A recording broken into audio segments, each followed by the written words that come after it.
This episode contains stories of trauma related to loss and sexual abuse. There's also discussion of addiction and how the journey to sobriety plays out in hard times. If you or someone you know is struggling or in crisis, help is available. Call or text 988 or chat 988lifeline.org.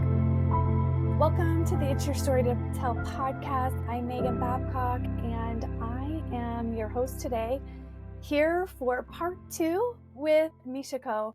Thank you so much for sharing your story. You guys, if you have not listened to part 1, stop, go back, because we're going to be kind of picking up midway into her story. But today's focus is going to be about how she's navigated some really difficult things in her sobriety journey, because we all know that when we're going through really hard things, it can be easy to revert back to times when we were using coping mechanisms that helped us escape. And so, Mishaka, tell us a little bit about, kind of your story. You were sharing some things that happened in 2021, and then the most recent loss of your dad, and kind of the impact of those things. And then the other thing that I really want people to hear from you that I thought was so powerful when we were talking is just about how to come alongside someone, and offer support, because there's times, you shared about a friend that came alongside of you and really helped you. And I think that's so significant for people. So Yes.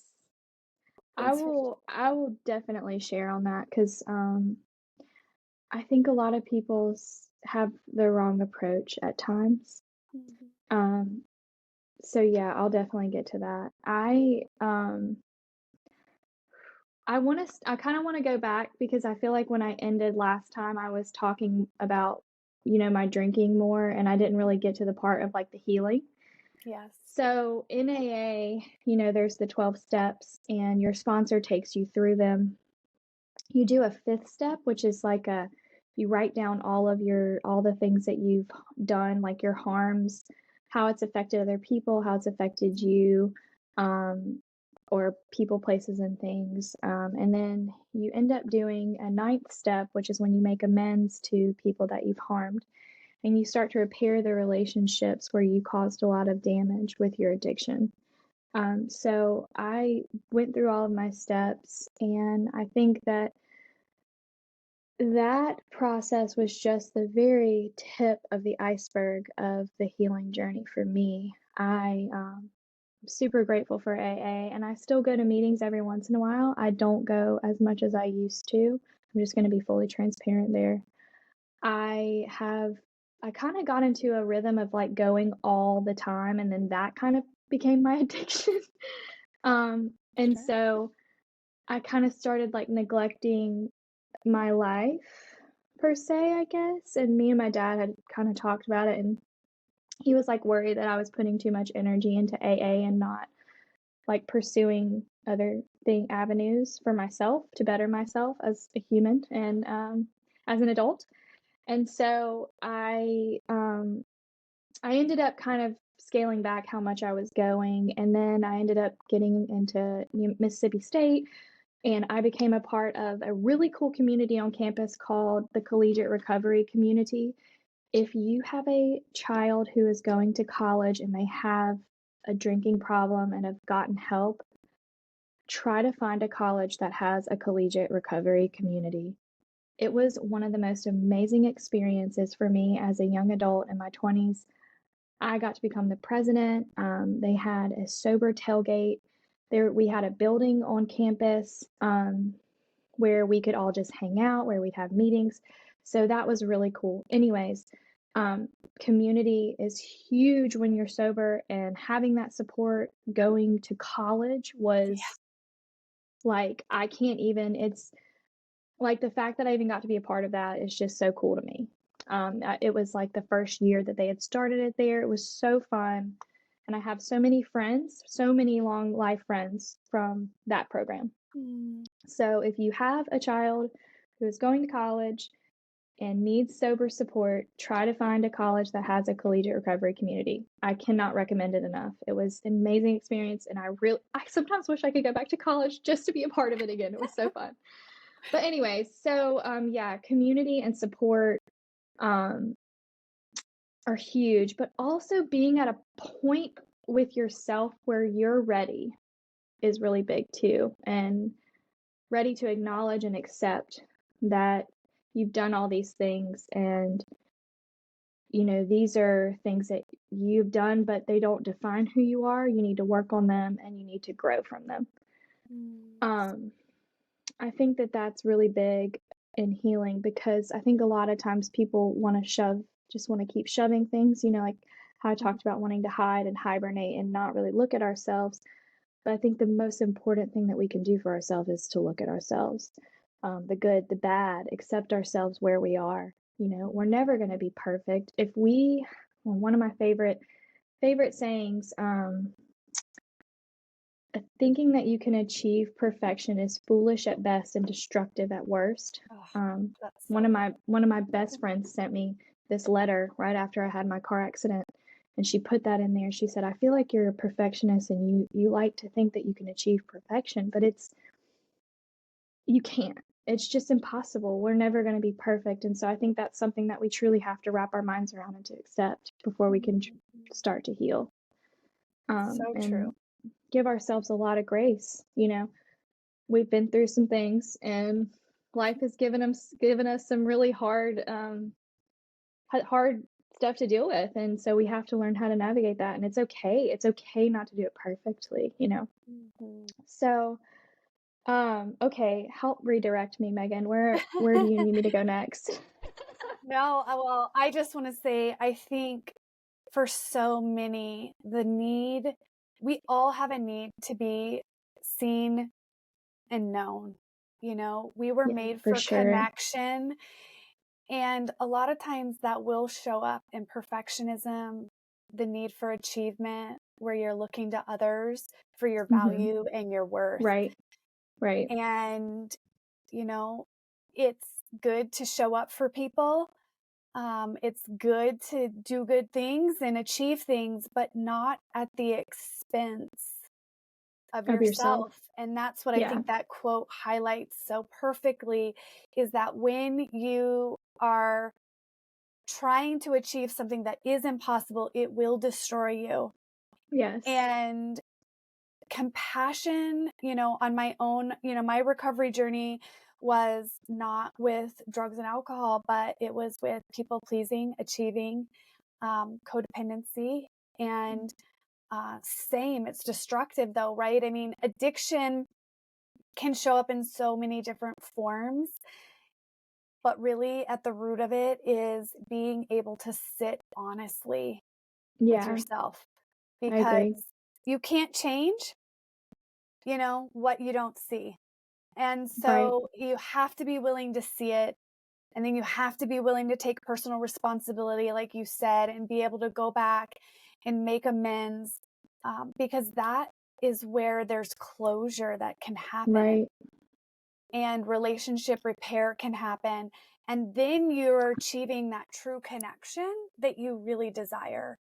right, And so I think, that was really powerful, but we're going to have hard things through life. We live in a world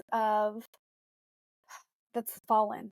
And yes. there's going to be people who intentionally or unintentionally cause harm in your life. Or And let you down too. That's another yeah, thing too, that I've had to um, cause harm and let you down, because people are finite. They're not they're not God. They're going to make mistakes too. So that's another thing too. I feel like we put people on pedestals mhm, oftentimes. I yeah, didn't mean to interrupt you. no, I, Yeah. I think that's so good. So, what's important is learning skills and new coping mechanisms that allow you to process through it. Because, Correct. in my journey, I didn't think I had trauma. I didn't think Right. I had hard things. I was like, denial. It's a blissful place, but Fun. we all have things that caused us harm, and we have to deal with them.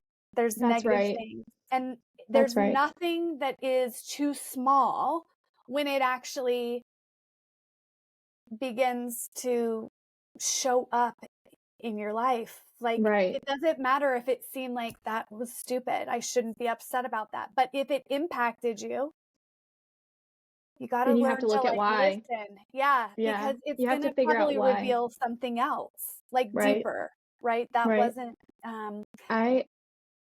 I agree with that. I feel like this journey has really taught me to trust my intuition. I think that before I used to ignore a lot of those gut instincts that God blessed me with, and I I feel like, oh my God, especially now after losing my father, like I do not ignore that anymore at all. And that is because of something that happened like right before he died.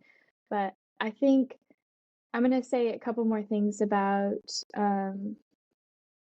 the drinking and stuff. Like I I did AA and then I got into the collegiate recovery community. I got out of college and I started going to counseling for my mental health. And then I discovered things that like you said, coping mechanisms, outlets, exercise. I discovered I really love exercise. It's a huge stress reliever for me. I have anxiety, by the way, so I take medication for my anxiety. I don't have clinical depression. I've had situational depression before, but I take medication for my anxiety now, and like total 180 in my life. Like I never thought I would ever get to that. I was always the type of person who was like, I'm not taking medicine. I don't need that. I want a natural way to heal. Very anti medication. And then I started taking Wellbutrin after my dad died, and I was like, oh my God, this is amazing. Like I'm never getting off of this stuff, and I kind of wish I had done this like several years ago. But that's like another gut instinct that like I just ignored, right? Because it wasn't what I wanted to do. So, anyways, um, I built a lot of things in my life. And I put a lot of things in my life in a toolbox, I guess, for situations when that would arise when I would need to pull out those tools in order to navigate through those difficult right. situations. I have been on several dates with several different types of men, and I'm single. I think you said that earlier. I don't have any children. I'm single, so I'm like on dating apps a lot of the times, or I'll meet people randomly and like go on a couple dates with them. I do think I have some wounds there, some wounds like abandonment wounds just because of what happened with my parents. And I get very, very scared to be like super, super, super intimate with someone. I'm very closed off. Like I'll like shut down and kind of want to run in the opposite direction. So I just haven't found the person that's like right for me. And in 2021, I was going to the gym pretty regularly with one of my really good friends, and we met this guy there. And he ended up getting my number, and we started hanging out. He was a police officer in Harrison County. And you would think that you would be safe when you're dating someone like that, but he was a very abusive person, and I ignored the signs of it at first. I only dated him for 3 weeks. And I ended up, he said things to me like, I'll break your pinky finger and make it look like an accident. One time we were going to New Orleans, and this should have been my first sign, but I wanted to wear a hat, and he said, "You're not wearing that hat." And I was like, "Excuse me?" "Yes, I am. I'm gonna wear my hat." And he was like, "Get that hat off of your head." And he was being like serious. And I'm a very like strong-willed woman. Like, you do not tell me what to wear. I wore the hat. and he was mean to me and mad about it all day long. All day long. So I ended up staying the night with him that night, and I should not have, but he had made some comments and I was scared. I was honestly scared to leave. Like, he made the comment about the pinky that night. He pulled his taser gun out on me and put it on my thigh and said he would shoot me with it or tase me with it. Just threatened me in a lot of ways, and I was very scared. I was scared at that point to leave. And then I ended up staying with him and ended up getting sexually assaulted that night by him. I do not want to talk about it in detail. I hate talking about it, period, really. But after that happened, I hadn't been going to counseling that year. I had kind of like just started working and living on the Gulf Coast, and so I hadn't really set up anything like that for myself. But after that, I was like, you have to go. You absolutely got to get help. And so I started going to this precious woman. She's a yoga counselor, like so fun. She teaches yoga, but she's also like a naturopathic healer. And she and we just really hit it off. And she was just the person that I needed at that time. And she really helped me get through all that. He bought me these shoes. This was another sign that he was abusive. He bought me these $150 pair of shoes when he had like just met me. So, ladies, do not ignore the signs. Yes. I know it's really hard sometimes, but yes, I can second, third, fourth, like that is so important, because if you talk to women that have been through this, there were signs. And there were signs, and I ignored them. Further in, and the mind, I call it a mind F. Like, it's just like, you can't even decipher, like, is this real? Is this reality? No. Like, is this happening? Yeah. I'm misreading things. Because the way they talk to you and the way they make you feel like this. They make you feel so special at first. Like, they're talking you up. They call you all the time. They just make you feel so adored and special. And then all of a sudden, it's like the ground drops from underneath you, and they're all of a sudden just this angry, mean, terrible person threatening you. And then you're like this scared child who like can't move. And I have always had such a hard time wrapping my mind around why women stay. And in that, I mean, after going through that, now it's just like I have so much more empathy for women that stay and get stuck in the cycle of abuse. And it's because of that fear. It is absolutely gripping. Like, I did not want to leave that night. I did not want to leave. I can understand why a woman does not want to leave. If a man is so insidious, or a human being, man, woman, I know we can have abusive men and abusive women. So if someone is super abusive, like, yeah, it is very scary to try and get away from them, especially if you have like a life that you've formed together and you have so much more that you've put into that relationship with that person. I could not even imagine. And I'm honestly, I say this now, like, I'm grateful that it didn't last that long and that I was able to get out of it, because my sister and we went back the next day and got all my stuff out of his house. And he had given me a key to his house too in 3 weeks. He wanted me to move in. Another sign. But anyways, it's always fast and furious, because they can't go slow, because they can't go slow. Yeah. Right.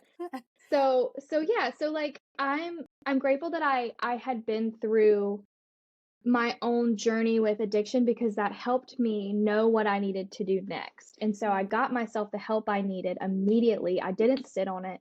I never waste time when it comes to getting myself help. That is what my journey with sobriety has taught me. Do not waste time. Do not let days go by. Get up, get help. Get up, get help. It doesn't have to look like you think it's supposed to look. The healing journey doesn't have to happen super fast, but you need support. You need it, and you need it now. And especially after something like that, I'd never been through anything like that. I never thought I would ever go through anything like that. I think every woman says that. I never thought that would happen to me.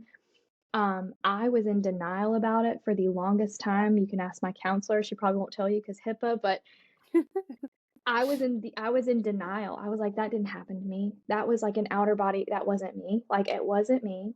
And so she really helped me. And I want to say one cool thing that we did, the shoes.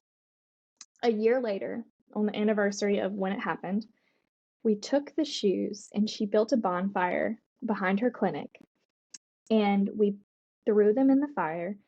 And I wrote on a piece of paper all the things that I wanted to let go of. And we burned that too. And it was such a healing experience. I know that it sounds silly, it's just things written on paper, but the act of doing that was so healing. Oh my gosh, sorry, I don't know what just happened. But the act of doing that was so healing, and I will forever be grateful for her for helping me through that experience.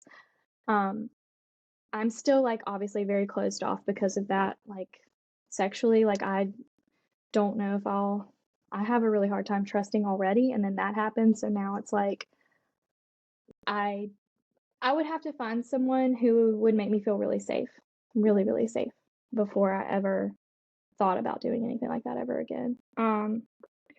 Anyway, so that's one thing that I got through without drinking, and it's like I said, I just knew that I can't I have built such an amazing sober life. You know, I've got amazing friends. My family and I are super close. I have an awesome job.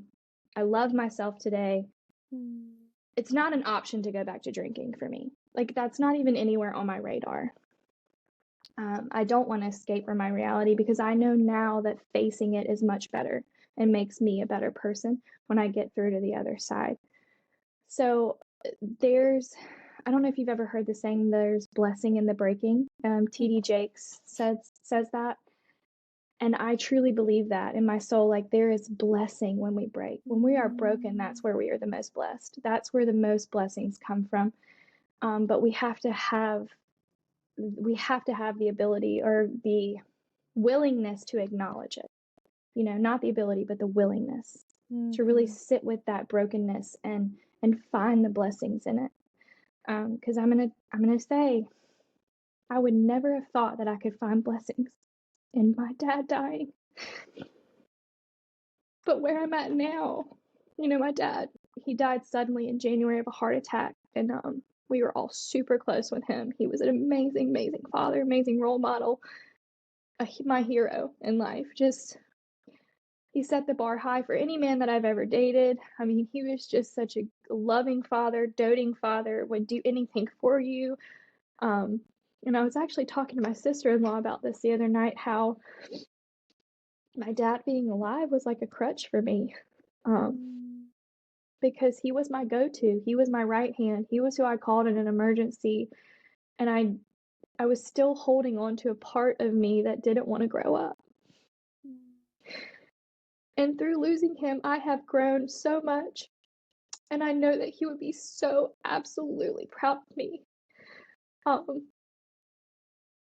And so I just know that everything, if you would have said this to me the day after he died, I probably would have slapped you in your face, but everything happens for a reason.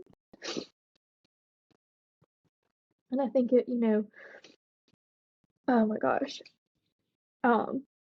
If I were to drink, my dad would be absolutely pissed, first of all, and disappointed. Disappointed is worse. You know, you never want to disappoint your parents. You don't care if you make them mad, but disappointment, that's the word you never want to hear. And he was such a huge part of my sobriety, Megan. I mean, he was so happy and so proud of me. Just he would come to all my Mississippi State events. He came to speak at one of the conferences we had at the Collegiate Recovery Community one weekend. He was just so proud to stand next to me, and to support me and to say, that's my daughter. She did this. She did that. And yeah, and I think we learned so much from one another, and I will forever be grateful, not ingrateful, but super grateful for the relationship that I had with him on this earth. Because he taught me what love is, you know. My dad truly taught me what unconditional love is from a human being. Like he just there was nothing that I could ever do or say, and this, you know, this is for me and for all my siblings. There was nothing that I could ever do or say to my father that would make him want to separate himself from us. He was just he showed up all the time, no matter what. And I think that that's not something that every kid gets. And so I'm just grateful that I got to experience just even a fraction of that in my life. And it's truly helped me. Just being who he was has helped me through my grief. I mean, it's kind of crazy, but thinking about like all the things that he would say, like this too shall pass, and you know, you've got your siblings, they're everything. He called us the wolf pack. And so, you know, he said that your siblings are, at the end of the day, they're going to be the ones that are there for you through anything. And so he cultivated this strength in our bond. And so we are all super close, even though we're really physically far apart. Right now, I'm in San Diego at my brother's home for Thanksgiving because I know that I need to be with family this week. I have literally, on this travel placement, I'm in South Carolina right now. I have a sister 6 hours away to the west in Birmingham. I have a sister 5 hours away to the south in Florida, and a brother 2 hours north in North Carolina. And I have literally gone to see at least one of them each weekend that I've been there.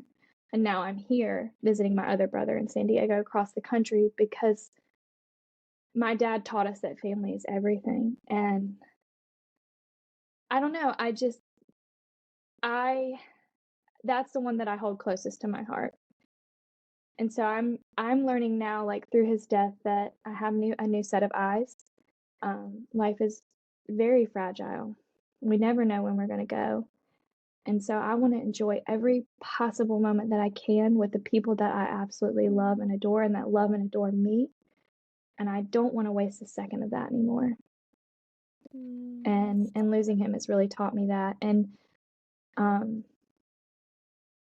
drinking through that, I don't want to drink that away, you know? I think when you finally get to a point when you have this much time behind you, I'm not going to say, this is the one thing that my sponsor used to tell me, never say you've got this. I will never say that I've got this. I'm always going to have the disease of alcoholism. But drinking is not something that I have or want to do anymore, to mask that sadness, to hide those feelings, to pretend that I'm not going through something. I want to feel everything that I possibly can. Because like I told you, you know, there's blessing in that breaking. I know that it's going to make me a stronger and a better woman, a better friend, a better sister, a better coworker. It's going to make me a better human being all the way around. And I don't think God would have given me the gift of sobriety if he hadn't wanted me to learn that lesson. And I want to touch really quickly on what you said about helping someone through this. I think the most important thing is to not come at someone. It's about attraction, not promotion. That's something that I learned very early on in sobriety. I don't want to hear you trying to promote your sobriety to me. Like that, what good is that going to do me? I just want to show me how you live your life. That's what Bonnie did for me. She showed me how she lived her life without alcohol. She didn't try to promote her life.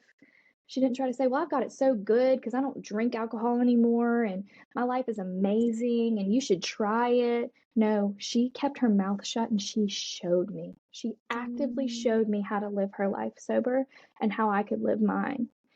And it worked. It worked for me. Now, the other part that you have to have when you're trying to talk to someone who you feel like needs help, they have to be ready.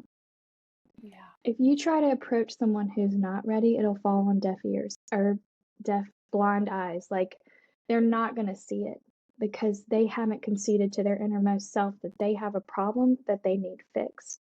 And until someone can say to their self, I have a problem, I need help, they're not going to let you help them, and they're not going to want to change because they can't see themselves. So it truly starts with you being able to look at yourself in the mirror and say, I got to fix this. Who can help me? And then those people that are already on that path become more attractive to you. And you actually want to listen to what they have to say or do what they're doing so you can get what they got. And that's something that I learned like super early on. And now something that I try, like when I have a blog, I write. That's kind of how I help people now, is like sharing just super vulnerably, not trying to tell you how to live your life, but like, this is what I've been through. This is where I'm at now. If that's attractive to you, reach out to me. I don't ever say that in any of my writings, but like, it has, like, I have had people reach out to me saying, you have no idea how much you've helped me. And when you get, it's not, I don't need that.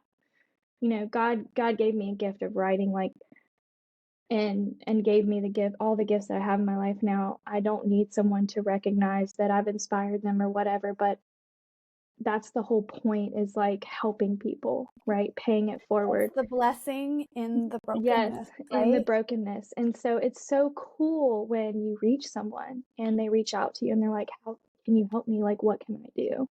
It is really cool. It does make you feel good in your heart and feel like you're doing something right, So, well, tell our audience as we wrap up, like, what your blog is. I will also put things in the show notes, but I want them to be able to follow along because you are inspirational. And I think if we can take anything away from our time together, it's about authenticity.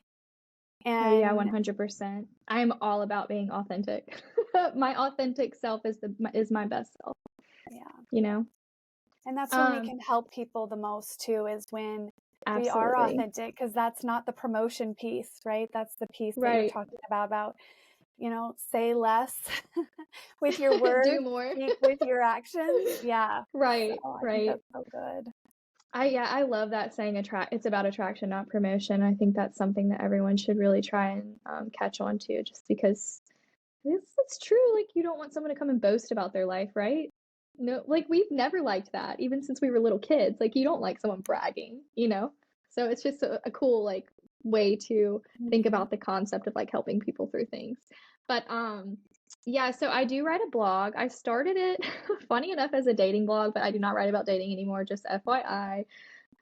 It's called More, Moore, because that's my last name, More Happy Vibes. So it's a play on my last name. And I just kind of talk about life and like moving through things, like kind of just how we talked about now.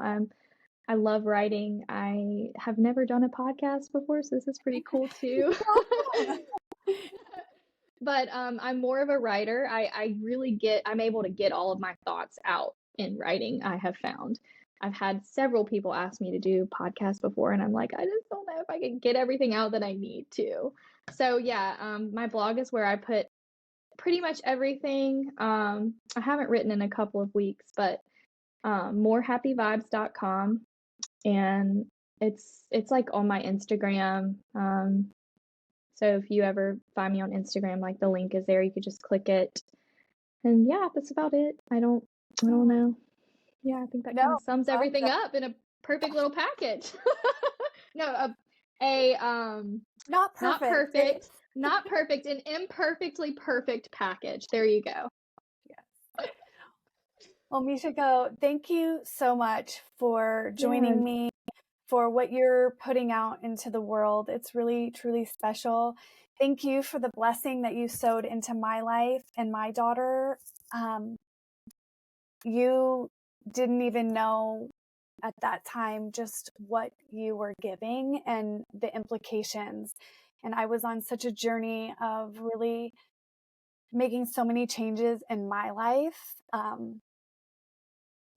And that was really, really special for me. And, that's the thing. Sometimes we don't even know what